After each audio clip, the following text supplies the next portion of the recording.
ባሌ ጓደኛዬን ሲያገባ የሚያሳየው ቪዲዮ የተላከልኝ ሐኪም ቤት ውስጥ ምጥ ላይ ሆኜ ነው። ይህን ቪዲዮ የላከችው የኔም የሷም የቅርብ የሆነችው ጓደኛችን እዛው ሰርጉ ቦታ ላይ ተገኝታ ላይቭ ቀርጻ ነው የላከችልኝ። በዛ ሰዓት እኔ ሆስፒታል ውስጥ ሆኜ ምጤን እየተጠባበቅኩኝ ነበር።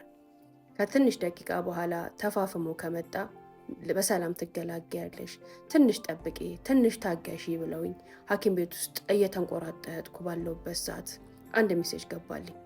ቴሌግራም ሜሴጁን ብርገድ ሳረገው ባሌና ጓደኛዬ ሞቅ ያለ ሰርጋቸውን እያከበሩ ዘመድ አዝማድ ጓደኛ ሁሉ ተሰብስቦ እየጨፈረ እየበላ እየጠጣ የሚያሳየው ቪዲዮ ከዚች ከሁለታችንም ጓደኛ ቦታው ላይ ከተገኘች ሴት ተቀርጾ ነበር የተላከልኝ።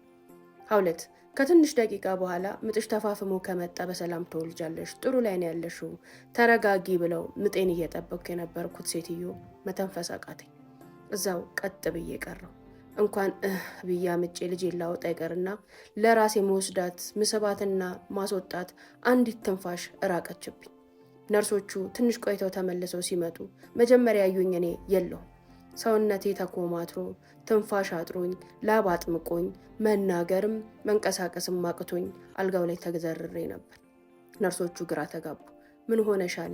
ምን ሆነሻል? ጥሩ ሁኔታ ላይ አይደለም ያለሹ። አሁን ስንሄድ እኮ ጥሩ ነበርሽ። ምን ተፈጥሮ ነው? ምጥሽ እየመጣ ነው። ሰውነትሽን ለቀቅ አድርጊው፣ ትንፋሽሽን አውጪ፣ ትንፋሽሽን አስገቢ፣ ሰውነትሽን ለቀቅ አድርጊው፣ ምን ሆነሻል እያሉ ከግራ ከቀኝ ብዙ ነገሮችን ያወራሉ። እኔ ግን እየሰማኋቸው አልነበረም። በምጥ ለመውለድ ደቂቃዎች ቀርተውኝ የነበርኩት እኔ እየተሯሯጡ ወደ ኦፕሬሽን ክፍል አስገቡኝ። እንዴት ናችሁ? ደህና ናችሁ? የቤተሰቦቼ አብራችሁኝ ስለሆናችሁ በጣም አመሰግናለሁ። እንደተለመደው እንግዲህ በአዲስ ቆንጆ እናንተን በሚያስተምር ታሪክ መጥቻለሁኝ። ምርትና አገልግሎታችሁን እዚህ ቻናል ላይ ማስታወቅ የምትፈልጉ ቤተሰቦች ባዮ ላይ ባለው ስልክ እየደወላችሁ ልታገኙኝ ትችላላችሁ። ውዶቼ ቤተሰቦቼ፣ ኮንተንቴን የምትወዱ ሁሉ ወዳችሁም ይሄን ቪዲዮ የምታዩ ሁሉ ደግሞ ፎሎ በማድረግ ላይክ በማድረግ ሪፖስት በማድረግ ኮፒ ሊንክ በማድረግ አብራችሁኝ እንድትሆኑ በአክብሮት እጠይቃለሁ። አባያ፣ ድሪያ፣ ጫማቶ፣ ቦርሳዎችን የምትፈልጉ ደግሞ ሀውለት ጋር ሳታዩ እንዳትገዙ እያልኩኝ ቀጥታ ወደ ታሪክ እሄዳለሁ። ባሌ የሰፈሬ ልጅ ነበር። በልጅነት እሱ ታላቄ ቢሆንም ከቅርብ ርቀት እየተያየን ቤታችን ቀርቦ ሳይቀርብ ርቆ ሳይርቅ ብቻ የአንድ አካባቢ ልጆች ሆነን ነው ያደግነው። እኔ የጎረመስኩ ስመጣ ትምህርቴንም ካጠናቀቅኩኝ በኋላ ስወጣ ስገባ እሱም ወደ ስራው ሲሄድ መንገድ ለመንገድ መተያየት፣ መነጋገር፣ ሰላምታ መለዋወጥ ጀመርን። ሀውለት እኔ እሱን ያፈቀርኩት ካየሁት ቅጽበት ጀምሮ ነበር። በጣም ወደድኩት። ምን እንደነካኝ ምን እንደሆንኩኝ አላቅም። ብቻ እሱን ካወራሁበት ቀን ከጎረመስኩበት ቀን በልጅነት ባቀውም ጎርምሼ ካየሁት ቀን ጀምሮ ግን የእሱ ፍቅር ውስጥ የቀርቶ ነበር። እሱን ፊት አልነሳኝም። እንዳንድ የሰፈር ልጅ፣ እንዳንድ ጎረቤት፣ እንዳንድ አብሮ አደግ ያናግረኝ፣ ትሪት ያደረገኝ፣ ጓደኝነቴንም ተቀብሎ ከኔ ጋር መውጣት መግባት ጀመረ። ከመጀመሪያ ጀምሮ እኔ ውስጥ የነበረ ፍላጎትና ፍቅር እንዳለ ሆኖ እሱም ቀስ በቀስ የኔን ስሜት እየተከተለ ወደ ፍቅር መጣን። ሳንነጋገር ሳንጠያየቅ ፍቅረኛ ይሁኝ ፍቅረኛ ይሁን ሳንባባል ብቻ የሆነ ሰዓት ላይ እራሳችንን እንደ ፍቅረኛሞች አገኘ ነው። ሰዓት ጠብቀን ስንደዋወል፣ በየካፌው ስንዞር፣ ስናወራ፣ ስንስቅ፣ ስንጫወት ራሳችንን አገኘ ነው። ያልተነጋገርንበት ቀን ያልቆጠርንበት መንገድ ያልያዝነው ግንኙነት ፍቅር ሆኖ ተገኘ። ያ ፍቅር የነበረው እውነት ለመናገር እኔ ጋር ብቻ ነበር። እሱ ጋር የነበረው ስሜት ነው። ሴት ነበርኩኝ፣ ቆንጆ ነበርኩኝ፣ አብሮ አደጉ ነበርኩኝ። በቀላሉ ቀርቤዋለሁ፣ በቀላሉ አውርቼዋለሁ፣ እንደሚፈልገው ሆኜለታለሁ። ስለዚህ እኔን ችላ ማለት ስላልቻለ ከኔ ጋር ነበር የሆነው። እኔ ደግሞ ማገናዘብም ማስተዋልም አርቆ ማሰብም የማይታይበት የእብደት ፍቅር ውስጥ ገብቼ ነበር። ሀውለት ይሄ ግንኙነታችን ለ2 ዓመታት ቀጠለ። በዛ 2 ዓመታት ውስጥ ግን አብሮ ከመብላት፣ ከመጠጣት፣ ከመውጣት፣ ከመግባት፣ ከማውራት ፍቅረኛሞች ነን ብለን ለሰዎች ራሳችንን ከማስተዋወቅ አልፈን ጥልቅ ወደሆነው ግንኙነት ገብተን ነበር። ምን እንደምልሽ ይገባሻል። ባህሉም ሃይማኖቱም ወደማይፈቅደው ግንኙነት ራስን አሳልፎ የመስጠት ግንኙነት ውስጥ ከገባው በኋላ ስለ ጋብቻ፣ አብሮ ስለመኖር፣ ስለ ቀለበት ማውራት ጀመርኩኝ። እነዚህ አይነት ወሬዎችን ሳነሳለት ፈጽሞ መስማትም ማውራትም አይፈልግም። በአንዴ ፊቱ ይቀያየራል፣ ሁኔታ ሁሉ ይለዋወጣል። እኔ ለማግባት ዝግጁ አይደለሁም ይለኛል። አንዳንዴ ደግሞ አምልጦትም ይሁን እኔን ከሱ ለማራቅም ይሁን ፈጽሞ አንቺን ለማግባት እኮ ፕላኑ የለኝም ይለኛል። ይህ ንግግር ለአንዲት ሴት ቅስሟንም ልቧንም የሚሰብር ቢሆንም ያንንም ተቀብዬ ፈገግ ብዬ ለምን እንደዛ ትላለህ? ትጠላኛለህ እለዋለሁ። እወድሻለሁም እጠላሻለሁም አይልም፣ ዝም ይላል። ነገር ግን እንደነገርኩሽ ወደ ቁም ነገር፣ ወደ ህይወት፣ ወደ አብሮ መኖር ሳመላክተው ፈጽሞ ሊቀበለው የሚችለው ነገር አይደለም። ሌላ ማላቀው ሰው ይሆናል። ይህን ባነሳሁኝ ሰሞን ይጠፋል፣ ስልኩን ያጠፋል፣ እኔን ማግኘት ያቆማል። እኔስ ከኋላ ኋላው እከተለዋለሁ፣ ይቅርታ ጠይቋለሁ። ይቅርታ የምጠይቀው ምንም ስህተት ሰርቼበት ምንም ነገር አድርጌበት አይደለም። አግባኝ፣ ወደፊት አለን ወይ፣ ህይወት አለን ወይ፣ ትዳር አለን ወይ፣ መጣመር አለን ወይ ብዬ ስለጠየቅኩት ብቻ ነው። የራቀውም ለዛ ነው። እኔም ይቅርታ የምጠይቀው ይሄን ጥያቄ መጠየቅ አልነበረብኝም ብዬ ነው። ህይወቴን እንዲህ ነበር የተጫወትኩባት። እንደዚሁ እየገፋኝ፣ እየቀለደብኝ፣ እየተጫወተብኝ እኔም እንደፈለገ እንዳሻንጉሊቱ እንዲጫወትብኝ፣ እንዲቀልድብኝ መብቱንም እድሉንም ፍቃዱንም ሰጥቼው ለሱ አሻንጉሊት ሆኜ አብሬው ኖርኩኝ። እንደማይወደኝ እንደማይፈልገኝ ምንም አይነት የወደፊት ነገር ከኔ ጋር እንደሌለው እያወቅኩኝ በተስፋ አንድ ቀን ይወደኛል፣ ይህን ሳረግለት ይወደኛል፣ አካሌን ስሰጠው ሰውነቴን፣ ልቤን፣ ሁሉ ነገሬን ሰጥቼዋለሁ፣ እኔን አለመውደድ አይችልም እያልኩ ራሴን እያጃጃልኩኝ ለ3 ዓመታት ተከተልኩት።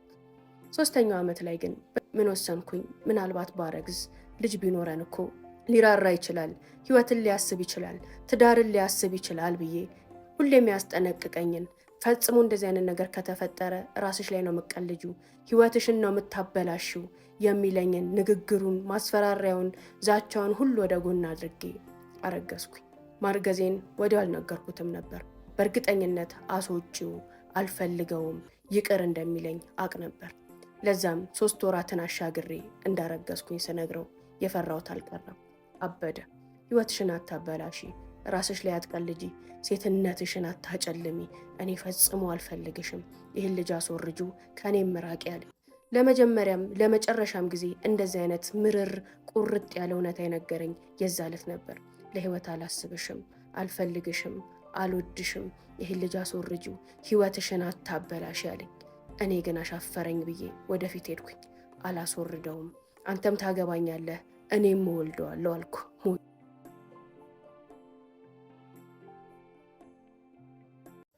ጓደኝነት ላይ ሆነን ካረገዝኩኝ በኋላ ልጁን እንዳስወጣው በጉልበትም በጸባይም በንግግርም ብቻ በሚችለው ነገር ሁሉ ከሱ እንድርቅ ህይወቴን እንዳላበላሽ ነገረኝ፣ ተቆጣኝ።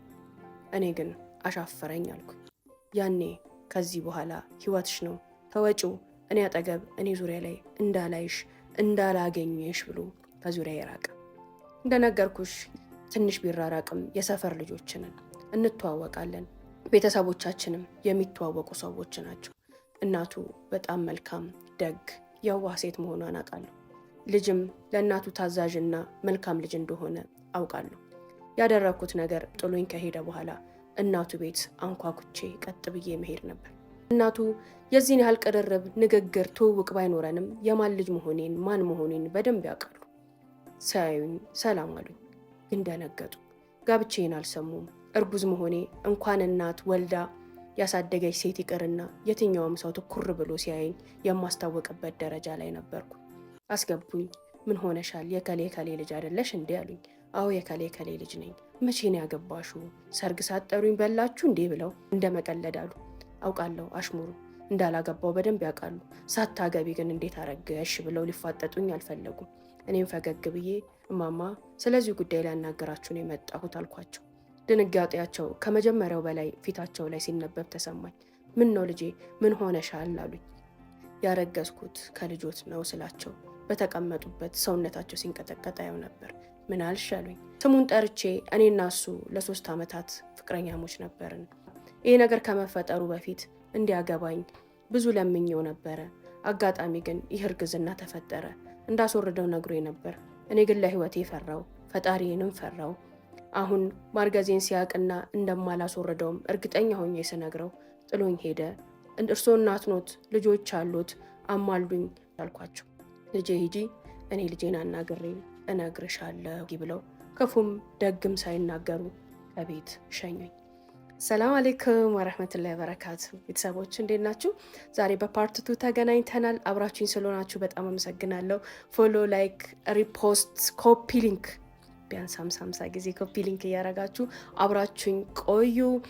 አባያ፣ ቦርሳ፣ ጫማ፣ ድሪያ፣ ቶቦችን የምትፈልጉ ቤተል ኤጄ ሞል 1ኛ ፎቅ ሀውለት ጋር ሳታዩ እንዳትገዙ። ቴሌግራም ሊንኬ ደግሞ ይኸው እዚህ ጋር እንደዚህ እንደምታዩት ነው። ይህ የሀውለት ኮሌክሽን ሁሉም እቃዎች የሚገኙበት ቴሌግራም ቻናል ስለሆነ ማየት የምትፈልጓቸውን እቃዎች ይህን ስክሪንሻት አድርጉት፣ ከዛ ኮፒ አድርጉትና ቴሌግራም ላይ ፔስት አድርጋችሁ ቀጥታ ወደ ግሩፕ ይወስዳችኋል። እዛ ላይ የሚፈልጉትን አይታችሁ ዋጋ ልጠይቁኝ ትችላላችሁ። ለእናቱ ከነገርኳቸውና ከሳቸው ጋር ካወራኋቸው ከ15 ቀን በኋላ ደወለልኝ። አንድ ካፌ ላይ እንድንገናኝ ካደረገ በኋላ እኔ እንደማልፈልግሽ የኔና አንቺ ህይወት አብሮ መቀጠል እንደማይችል ለአንቺ ቅንጣት ታክል ፍቅር እንደሌለኝ እያወቅሽ ለምንድን ነው እንደዚህ አይነት ህይወት ውስጥ መግባት የኔንም ያንቺንም ህይወት ማበላሸት የፈለግሽው አለኝ። እውነት አትወደኝም? እውነት አትፈልገኝም? ሳትፈልገኝ ሳትወደኝ ነው 3 ዓመት ሁሉ ለምን ተጫወትክብኝ?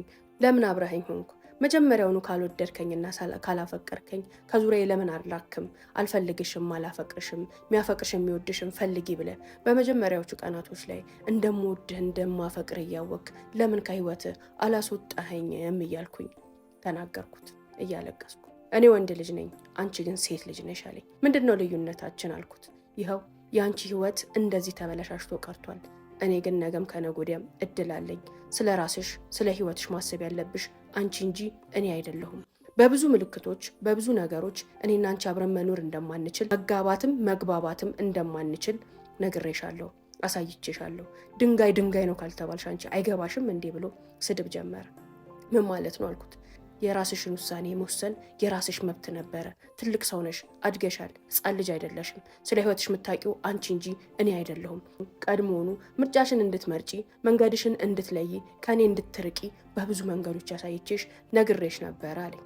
እሺ አሁን ምን ይሁን አልኩት። አላቅም ምን ይሁን። ጭራሽ እኔ አልፈልግም ስልሽ በእናቴ በኩል ሄደሽ ልታስገድጅኝ እየሞከርሽ ነው አለኝ። ምንን ነው ማስገድድ አልኩት። እኔ አንቺን እንዳገባሽ እናቴ እየወተወተች ነው። ካላገባሃት ለልጆቼ ግፍ አታስቀምጥ፣ ሴት ልጅ ናት፣ ህይወቷን አበላሽተ የትም መጣል አትችልም፣ አግባት ብላ አስገድዳኛለች። እሷ ስላስገደደችኝ ላገባሽ እችላለሁ። አንቺ ግን በዚህ ወድ ደስተኛ ሆነሽ ምትኖሪ፣ ሚስትም ሆነሽ ተወደሽ እንደ ሴት ተከብረሽ ምትኖሪ ይመስልሻል አለኝ። ዝም አልኩት። እሱም ዝም አለ። ጥቂት ከተቀመጥን በኋላ ይኸውልሽ ልንገርሽ፣ አሁንም ቢሆን እድላለሽ። ለእናቴ ሂጂና እኔን እንዳታስገድደኝ፣ አንቺ እንደማትፈልጊኝ ልጁን ከወለድሽው በኋላ ምትፈልጊውን ሁሉ አግዝሻለሁ፣ ምትፈልጊውን ሁሉ አደርግልሻለሁ። ባለሽበት ሆነሽ ልጁን ማሳደግ እንችላለን። ያንን ንገሪያት። እናቴ እንዳጨቀጭቀኝ እንዳታስገድደኝ አድርጊ። ባገባሽም እንደ ሚስት አላከብርሽም፣ እንደ ሚስት አላኖርሽም። እናቴን አክብሬ እናቴን ፈርቼ ነው ማገባሽ አለኝ። ስለዚህ ምን ላድርግ አልኩት። ሄደሽ እንደማትፈልጊኝ ንገሪያት፣ ወይ ደግሞ ሚስት የማትሆኝበት ህይወት ውስጥ ዝም ብዬ ተቀብዬ ለተወሰነ ጊዜ አኖርሻለሁ አለኝ። አኑረኝ፣ ችግር የለውም፣ ሚስት መሆን ብቻ ነው የምፈልገው አልኩት። አበደ። ጠረጴዛውን ነረተ፣ ፀጉሩን ነጨ። ባለሁበት ጥሎኝ ሄደ። ሀውለት ከወራት በኋላ በእናቱ ትግል ተለምኖ አገባኝ። እናቱ ግቢያቸው ውስጥ አንድ ክፍል ቤት ሰጥተውን እሱን በሚችሉት መጠን ቤታቸው ባለው ትራፊ ዕቃ አሟልተው ሰርግ የለ ድግስ የለ ብቻ ለወጉ ለማዕረጉ ሲባል ሽማግሌ ልከው እነዛ ሽማግሌዎች ቤተሰቦቼን አስፈቅደው ቀለል ያለ ቀለበት ፕሮግራም ተዘጋጅቶ ወደ እናቱ ቤት ይዞ ይመጣ። ከዛች ዕለት ጀምሮ እኔና እሱ እናቱ ጋር አንድ ቤት ውስጥ እንኑር እንጂ እንደ ሚስት ተከብሬ ተወድጄ ተፈቅሬ ኖሬ አላቅም። በቃ ሽጉጥ ተደግኖበት በይው ተገዶ ሳይወድ በግዱ የገባበት ህይወት ነው። እኔስ ይብስ እያፈቀርኩት ይብስ እየወደድኩት ይብስ እሱ የሚወደኝን የሚያፈቅረኝን እንደ ሚስት የሚያየኝን ቀን እየናፈኩኝ መኖር ጀመርኩኝ። ደስ ሲለው ይመጣል፣ ደስ ሲለው ይቀራል፣ ደስ ሲለው ይኖራል፣ ደስ ሲለው አይኖርም። ሁሌም ተስፋዬ ልጁን ሲያይ ስወልድ ልጄ ሁሉንም ነገር ትቀይረዋለች፣ ልጄ ህይወታችንን ታስተካክለዋለች፣ ለልጁ ሲል ትዳሩን ይወደዋል፣ ልጄ ባክና እንድትኖር አይፈልግም ብዬ ነበር ማስበው። የሆነው ሆነና እዛው ሆነን በዛው ሁኔታ የመጀመሪያ ልጄን አብሮኝ ሆኖ ወለድኩኝ።